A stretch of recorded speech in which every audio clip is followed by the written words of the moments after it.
I just visited a dying business, and that taught me something about my business. So I just got done dropping off my shoes at this old shoe repair shop with this old guy manning the shop. This place smelled of leather. It had old posters and an amazingly talkative, wonderful old guy telling me stories of how he started his business and how he and his dad also did all sorts of things in town. And part of me felt sad because I could see that he was doing a business that was going to die, and frankly, when the business stopped, no one was going to take it up. But then it got me to thinking, the smell, look, and feel of the place. If you enjoyed working with shoes, that could be heaven for you. Here's the deal. I love helping people.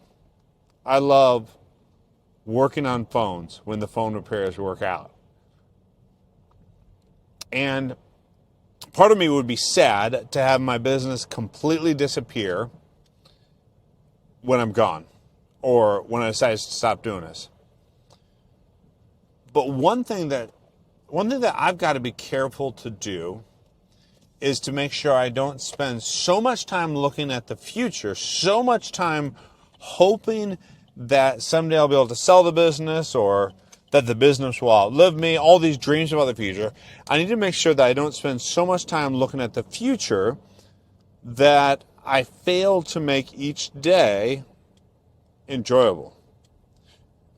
I need to make sure. So I need to make sure that when I'm investing in my employees and investing in my customers, I do it in a healthy way. That I need to make sure that I let the stresses of failed repairs just roll off my back.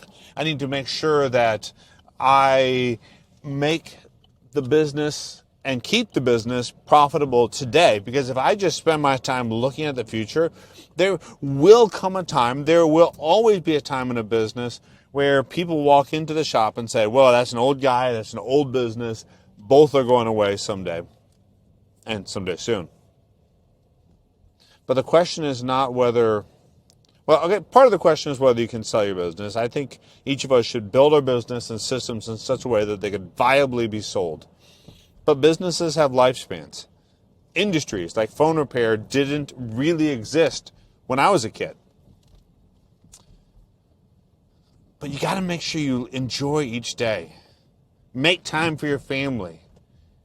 Don't let the stresses of an individual repair gone wrong eat you up. Make sure the business runs lean and is profitable. Invest in things that matter. There's just a few thoughts for me today.